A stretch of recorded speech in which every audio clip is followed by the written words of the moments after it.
আসসালামু আলাইকুম। এরিকাজ কিচেনে আরো একটি নতুন রেসিপি দেখার জন্য সবাইকে স্বাগত জানাচ্ছি। আপনারা সবাই কেমন আছেন? আজকে আমি আপনাদের সাথে শেয়ার করব ঠান্ডা ঠান্ডা খুবই রিফ্রেশিং আম সাবুদানার একটি ডেজার্ট। আমার সাবুদানার এই ডেজার্টটি তৈরি করা যেমন সহজ, খেতে অসম্ভব মজাদার হয়। আশা করি রেসিপিটি আপনাদের সবার কাছে ভালো লাগবে। রেসিপিটি ভালো লাগলে আমার চ্যানেলটিকে সাবস্ক্রাইব করতে ভুলবেন না। পাশে থাকা বেল বাটনটি ক্লিক করে রাখুন যেন রেসিপি দেওয়ার সাথে সাথে সবার আগে নোটিফিকেশনটি আপনার কাছে গিয়ে পৌঁছায়। তাহলে চলুন দেখে নেওয়া যাক কিভাবে তৈরি করব। এখানে আমি একটি হাঁড়ি নিয়েছি আর দিয়ে দিব 2.5 কাপ পরিমাণ লিকুইড দুধ। দুধটা আগে থেকে আমি জাল করে নিয়েছি। চুলাটা আমি ধরিয়ে দিয়েছি। এরই মাঝে বলক চলে এসেছে। অনবরত নাড়তে থাকবো আর দুধটাকে জাল করতে থাকবো। আমি 2.5 কাপ পরিমাণ দুধ নিয়েছি। জাল করে দুধটাকে 1.5 কাপ থেকে কিছুটা কম পরিমাণে করে নিব। আপনারা চাইলে 1.5 কাপ পরিমাণও করে নিতে পারেন। দুধটাকে জাল করে ঘন করে নিলে ডেজার্টটা খেতে ভালো লাগে। এখানে আমি 1 টেবিল চামচ পরিমাণ কাস্টার্ড পাউডার নিয়েছি আর দিয়ে দিব 1 টেবিল চামচ পরিমাণ লিকুইড দুধ। দুধটা দিয়ে খুব ভালোভাবে কাস্টার্ড পাউডারটাকে গুলিয়ে নিব। কাস্টার্ড পাউডারটাকে খুব ভালোভাবে মিশিয়ে নিয়েছি। এখন আমি একটা সাইডে রেখে দিব। আর দুধটাকে আমি 10 মিনিটের মতো জাল করে নিয়েছি। দুধটা অনেকটা কমে গিয়েছে। এখন আমি দিয়ে দিব 1/2 কাপ পরিমাণ চিনি। চিনিটা আপনারা আপনাদের টেস্ট অনুযায়ী দিয়ে নেবেন। আমি 1/2 কাপ পরিমাণ দিয়েছি। আপনারা চাইলে আরও কমিয়ে বা বাড়িয়েও নিতে পারেন। চিনিটা দিয়ে আমি আরও 5 মিনিটের মতো জাল করে নিয়েছি। এখন আমি দিয়ে দিব কাস্টার্ড পাউডারের মিশ্রণটা। কাস্টার্ড পাউডারের মিশ্রণটা দেওয়ার আগে খুব ভালোভাবে নেড়ে মিশিয়ে নিতে হবে। আর কাস্টার্ড পাউডার দেওয়ার আগে দুধটাকে আমি 1 কাপের মতো জাল করে কমিয়ে নিয়েছি। খুব ভালোভাবে নেড়ে দিতে হবে। আমি আরও 5-6 মিনিটের মতো জাল করে নিব অনবরত নেড়ে। এরই মাঝে দুধটাকে আমি 5-6 মিনিট জাল করে নিয়েছি। আর দুধটাকে জাল করে নেওয়ার পর 1.5 কাপ থেকে কিছুটা কম পরিমাণে আছে এখানে। আর দুধটা বেশ ঘন হয়ে গিয়েছে কাস্টার্ড পাউডার দেওয়ার কারণে। এখন আমি চুলাটা বন্ধ করে নামিয়ে নিব। তারপর ঠান্ডা করে নর্মাল ফ্রিজে রেখে দিব 20 মিনিটের জন্য। এখানে আমি 1/4 কাপ পরিমাণ সাবুদানা নিয়েছি। এখন আমি সাবুদানাটাকে সিদ্ধ করে নিব। চুলায় আমি একটি হাঁড়ি বসিয়ে দিয়েছি আর দিয়ে দিব 3 কাপ পরিমাণ পানি।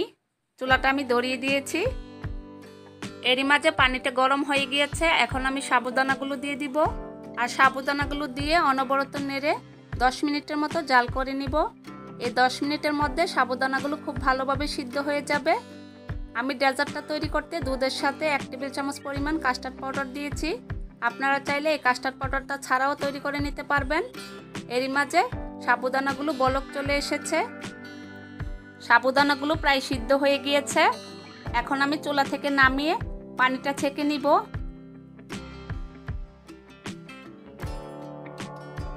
সাবুদানার পানিটা আমি ছেঁকে নিয়েছি। এখন আমি ঠান্ডা পানি দিয়ে খুব ভালোভাবে পানিটা ঝরিয়ে নিব, তাহলে সাবুদানাগুলো ঝরঝরে থাকবে। এখানে আমি একটি মিক্সিং বোল নিয়েছি আর প্রথমেই দিয়ে দিব সাবুদানাগুলো। এখন আমি দিয়ে দিব 1 কাপ পরিমাণ কেটে রাখা আমের টুকরো। তারপর দিয়ে দিব 1/2 কাপ পরিমাণ জেলো। এখানে আমি স্ট্রবেরি ফ্লেভারের জেলো নিয়েছি। আপনারা কেউ চাইলে এটা বাদও দিতে পারেন, হাতের কাছে না থাকলে না দিলেও হবে। 1 কাপ পরিমাণ আমের পিউরি নিয়েছি। আমগুলো কেটে আমি ব্লেন্ড করে নিয়েছি খুব ভালোভাবে।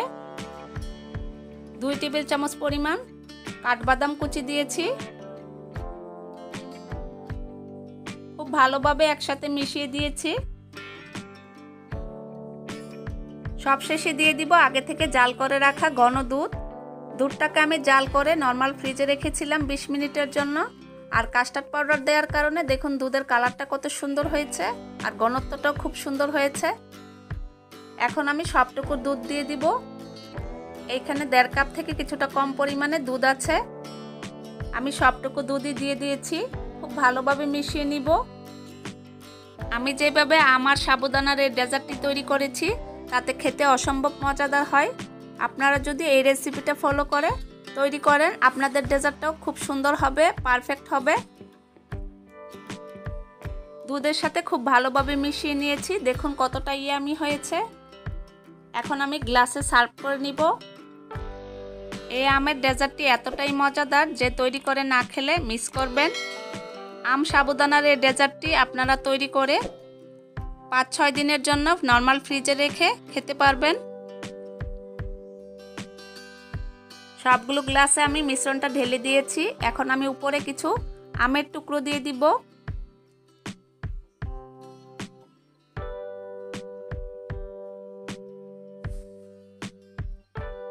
দেখতে আকর্ষণীয় করার জন্য আমি এখানে আমের টুকরো দিয়েছি, আপনারা চাইলে এটা বাদও দিতে পারেন। আর এই ডেজার্টটি দেখতে যতখানি আকর্ষণীয়, খেতে তার চেয়ে কয়েক গুণ বেশি মজাদার হয় আর খুব অল্প সময়ে তৈরি করা যায়। উপরে কিছুটা জেলো দিয়ে দিচ্ছি। আপনারা চাইলে এখানে কাজু বাদাম, পেস্তা বাদাম, কাঠবাদাম কুচিও দিতে পারেন। তৈরি হয়ে গেল অসম্ভব মজাদার সাবুদানা আমের ডেজার্ট। আশা করি আমার এই রেসিপিটি আপনাদের সবার কাছে ভালো লেগেছে। রেসিপিটি ভালো লাগলে আপনারা বাসায় ট্রাই করে দেখবেন আর আমাকে কমেন্ট করে জানাবেন কেমন লেগেছে। ঠান্ডা ঠান্ডা এই ডেজার্টটি খেতে অসম্ভব ভালো লাগে। রেসিপিটি ভালো লাগলে চ্যানেলটিকে সাবস্ক্রাইব করতে ভুলবেন না। রেসিপিটি দেখার জন্য সবাইকে অসংখ্য ধন্যবাদ। আপনারা সবাই ভালো থাকবেন। দেখা হবে পরবর্তী কোনো নতুন রেসিপিতে। আল্লাহ হাফেজ।